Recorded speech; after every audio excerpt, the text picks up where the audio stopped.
Hey Peekabloos! It has been a really long time since I did a subscription box, so today I'm going to be doing one that is a bit different from what I normally do. The Elves box is a crafting subscription box and they have a lot to do with resin crafting, so if you're really into that, I would definitely recommend checking these out. I have had this for a few months and got to play around with it, so I think they're a lot of fun already.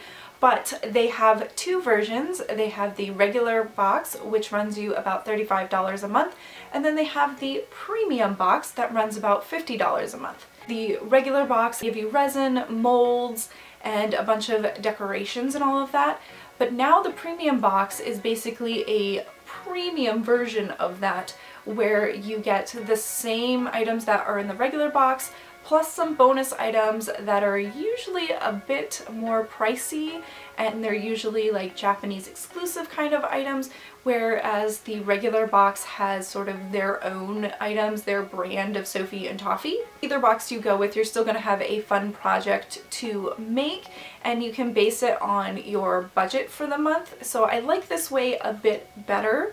But now, without further ado, let's check out their April premium box. This month's theme is Sakura Latte, and I picked up the premium version, which included 3 extra items this month. With the extra UV resin this box contains, I think the price was more than worth it for the upgrade. I tend to go through a lot of resin while crafting, so this was perfect for me. I also loved all the extra glitters in this box, and the Sakura flower mold makes adorable tiny flowers. And even though it is so tiny, I think it is probably my favorite mold I've received so far from Sophie and Toffee. My favorite flower is Sakura's or cherry blossoms, whatever you want to call them, but I think they're just adorable, so I loved this box.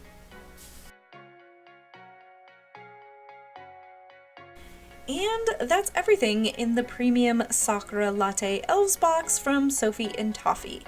But don't leave just yet, as I'm going to show you how to make these adorable Sakura lattes that are perfect for nendoroids. Seriously, how cute is that? So now let's get started. We will be using the latte mold, of course. This mold comes in 4 different pieces and works best when you rubber band the 2 bottom pieces together for a snug fit. I'm also going to be using the crystal gel UV resin that came in this box. This is a thicker formula over the regular UV resin, and to be honest, I'm not sure which one I like better at this point. I feel like the liquid resin gets into all the small crevices better, but the gel is less runny. You'll see why this matters later. To add some personality to these lattes, I'm going to add some of these gorgeous glitters into the mix. I did decide later on that I wanted a few different versions of these cups, so don't be afraid to get creative and mix in your own colors and glitters. This mold can be a bit finicky as the resin likes to pour out of everywhere. However, I do suggest filling it closer to the top and letting some of it pour out. This is where the thicker formula comes in handy, as it's going to pour out more slowly. While this does waste a bit of resin, I found that the resin covers the mold more and there is less room for cracks and bubbles just because you have more resin. And since we are using UV resin, we can cure or harden it much faster with the use of a UV lamp or torch. This just makes it easier so you don't have to wait around as much. You can cure it in the sunlight, that'll work too, but it does take a little bit longer that way because it's not direct sunlight, of course. Because we did overfill it a bit, we have some straggler pieces. Ugh. So let's just clean that up a bit. So here's how my first 2 cups turned out. I actually made my future ones without the hole, as they were so small that you could barely tell anyways, especially once the lids were added. And these lids are too cute and take much less effort to make.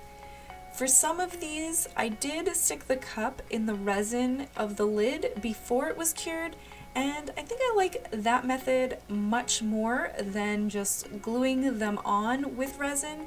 Once all the pieces hardened, it just made the cup look more cohesive. And it's time to clean this one up too. These are looking a little bit plain. I guess I should add some sakura flowers. It is a Sakura Latte themed box after all. The key to making these flowers is the opposite with the latte mold, as you don't want to overfill these. If it's not bubbling over, then you should be fine. Then you just need to add a bit of UV resin to adhere the flower to the cup, and voila! You now have yourself these cute Sakura lattes. So that seemed easy enough, right? I mean, it did take a little bit of practice before I got the hang of it, but I think these turned out all right. It looks like Maki might be a little judgmental, but you know how that goes. So that is it for this month's Elves box. Does this look like something you guys would be into? Like I said, it's a little bit different from what I normally do, but I thought this project would be really fun for nendoroids and wanted to show you guys something a little bit different and that you can definitely try and do something on your own to make unique items, and it's just a fun thing. It's been keeping me busy. So I hope you guys enjoyed this video and I'll see you guys next time. Bye peekaboos!